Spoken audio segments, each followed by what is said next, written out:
ગીર સોમનાથ જિલ્લામાંથી એક ચોંકાવનારી ઘટના સામે આવી છે.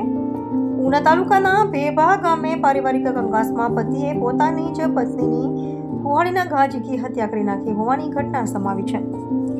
ઘટના બાદ સમગ્ર વિસ્તારમાં ચકચાર મચી ગઈ હતી. જ્યારે પતિની રસોઈ કરતી હતી તે વખતે આરોપી કુહાડીના ઘા મારી પતિને મોતને ઘાટ ઉતારી નાસી જવાનો પ્રયાસ કરતો હતો. ત્યારે સ્થાનિક લોકોએ આરોપીને જડવા સાથે દોરડાથી બાંધી લીધો હતો.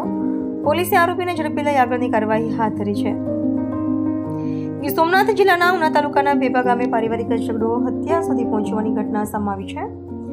પ્રાપ્ત માહિતી મુજબ ભેભા ગામના દેવસિંહ બાંભણિયાએ પોતાની પત્ની લાખોબેન બાંભણિયા ઉંમર આશરે 34 વર્ષ સાથે થયેલા ઝઘડામાં ગુસ્સે ભરાઈ કુહાડી વડે ગળાના ભાગે ઘા મારી દીધા હતા. ઘટના સમયે લાખોબેન પોતાના ભાઈ સાથે મોબાઈલ પર વાત કરી રહ્યા હતા. દરમિયાન પતિ પત્ની વચ્ચે ઝઘડો ઉગ્ર બનતા દેવસિંહ બાંભણિયાએ કુહાડી વડે હુમલો કર્યો હતો. ઝઘડામાં ફોન કટ થઈ જતા ભાઈએ ફરી ફોન કર્યો હતો. ત્યારે દેવસિંહે જણાવ્યું હતું કે તેણે લાખોબેનને કુહાડી મારી છે. ગંભીર રીતે ઘાયલ લાખોબેનને તાત્કાલિક ઉનાની ખાનગી હોસ્પિટલમાં ખસેડવામાં આવ્યા હતા, જ્યાં ફરજ પરના તબીબે તેમને મૃત જાહેર કર્યા હતા. ઘટનાની જાણ થતાં ઉના પોલીસ પીઆઈ નિલેશ ચૌહાણ સહિતનો પોલીસ કાફલો ઘટના સ્થળે પહોંચી ગયો હતો અને આરોપી પતિ દેવસિંહ બાંભણિયાની ધરપકડ કરી આગળની કાયદેસરની કાર્યવાહી હાથ ધરી છે. મૃતક લાખોબેન મજૂરી કામ કરી પરિવારનું ગુજરાન ચલાવતા હતા. તેમના મોતથી 2 દીકરા અને 1 દીકરીએ માતાની છત્રછાયા ગુમાવી છે, જેને કારણે પરિવાર તેમજ ગામમાં શોકનો માહોલ છવાઈ ગયો છે. તમારું નામ ને ગામ? મારું નામ વાજા દેવસીભાઈ વીરાભાઈ છે અને ગામ મારું આકોલાળી છે. ભાઈ, આજે તમારા બેનની હત્યા થઈ ગઈ છે, શું છે આખી વાત? એ જે મારા બેનનો ઘરવાળો છે એ એમને કવાડીના ઘા મારી અને એમની હત્યા કરી દીધી છે. તો એ મારી બેનને હું ખબર પૂછી રહ્યો હતો કે બેન મજા નથી, એમને તાવ આવતો હતો. એમાં ખબર પૂછી રહ્યો હતો. એ વખતે મારી બેનની નજર ન રહેતા એને ઓછાના કવાડીના 2 ઘા મારી અને મોતને ઘાટ મારી બેનને ઉતારી હતી. કવાડીના ઘા મારવાનું કારણ? તો એ 2 જણાને ધક્કો હાલતો હતો. એના ઘરવાળાએ 2 જણાનો તેને કવાડીના ઘા મારીને હત્યા કરી. તમને કેવી રીતે જાણ થઈ? મેં બેનભાઈ ફોનમાં વાત કરતા હતા. એ વેળા મેં પછી ફોન કપાઈ ગયો એટલે મેં ફરી પાછો ફોન કર્યો. ત્યારે એને જે મારા બેનનો ઘરવાળો છે એને કીધું કે મેં તારી બેનની હત્યા કરી નાખી છે. તમારા બેનને કેટલા સંતાનો? 2 દીકરાઓ છે અને 1 દીકરી છે. એમાં 1 દીકરો છે એને માનસિક બીમારી પણ છે. આ ભાઈ જે તમારા બનેવી છે એ શું કામ ધંધો કરતા હતા? એ બોટનો ધંધો કરતો હતો અને હમણાં આવીને રોજને રોજ હેરાન કરીને ઝઘડા કરતો હતો. તમારું નામ અને ગામ? મારું નામ પરેશભાઈ દાનાભાઈ બાંભણિયા, મારું ગામ ભેભા છે. પરેશભાઈ, ખાસ વાત કરીએ તો આજે તમારા ભાઈએ તેની પત્નીની હત્યા કરી નાખી છે, શું કહ્યું? વિગતમાં એવું હતું કે અમે વાડીએ રહીએ છીએ, બરાબર. તો અમે લોકો ખેતરમાં કામ કરતા હતા અને એ બંને જણા ઘેર હતા, બરાબર. એ બંને જણા વસાડે શું માથાકૂટ થઈને કંઈ ખબર નહીં ને આવી ઘટના બની ગઈ છે.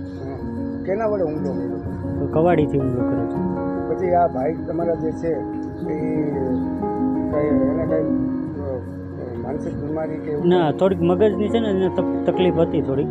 હા, 3-4 દિવસથી થોડીક તકલીફ હતી ને મગજની. શું કામ કરે છે તમારા ભાઈ? એ બોટમાં પણ જાય છે ને હિરાઈ ખસે. એને કઈ દારૂનું કે કઈ વ્યસન હતું?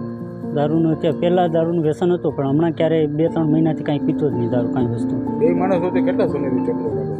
ઝઘડો તો પહેલાં થતો, પછી વિચલા કળામાં બહુ સારું હતું. આજરોજ તમારા ભાઈ જે છે તેની પત્નીની હત્યા કરી અને પોતે પણ આત્મહત્યા કરવા જતો એવી વાત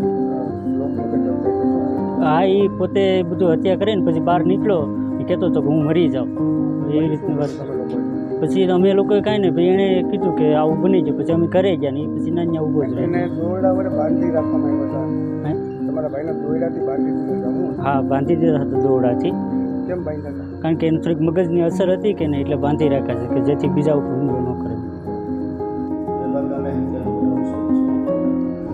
ગઈકાલે ઉના તાલુકાના ભેભા ગામે સીમ વિસ્તારમાં એક હત્યાનો બનાવ બનેલો, જેમાં પોલીસને માહિતી મળતો પોલીસ ઇન્સ્પેક્ટર ઉના અમુક જાતે સ્થળ ઉપર જઈ ગયેલા. ત્યાં સીમ વિસ્તારમાં આવેલ મકાનમાં એક પતિ અને પત્નીની કુહાડી મારીને હત્યા કરેલી હતી. આ બાબતે ઉના પોલીસ સ્ટેશનમાં મરણ મરણ જનાર બેનના ભાઈની ફરિયાદ લઈ અને મર્ડરનો ગુનો દાખલ કરવામાં આવેલો છે. આ ગુનાની તપાસ પોલીસ ઇન્સ્પેક્ટર ઉના ચલાવી રહ્યા છે.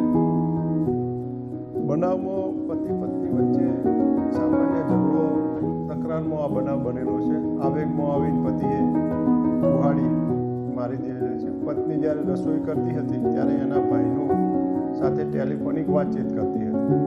આ દરમિયાન એના પતિ આવી અને આવેગમાં આવી અને કુહાડીનો એક ઘા ગળા ઉપર મારી અને એની હત્યા નિપજાવી છે. ના, આરોપી કોઈ ગુનાહિત ઇતિહાસ ધરાવતો નથી. આરોપી ખેતીનું કામ કરતા હતા અને લગભગ 12 વર્ષનો લગ્નગાળો છે. અને બીજો કોઈ ગુનાહિત ઇતિહાસ આરોપીનો નથી. આરોપી વિરુદ્ધ BNSની કલમ 103(1) અને GP એક્ટ કલમ 135 મુજબનો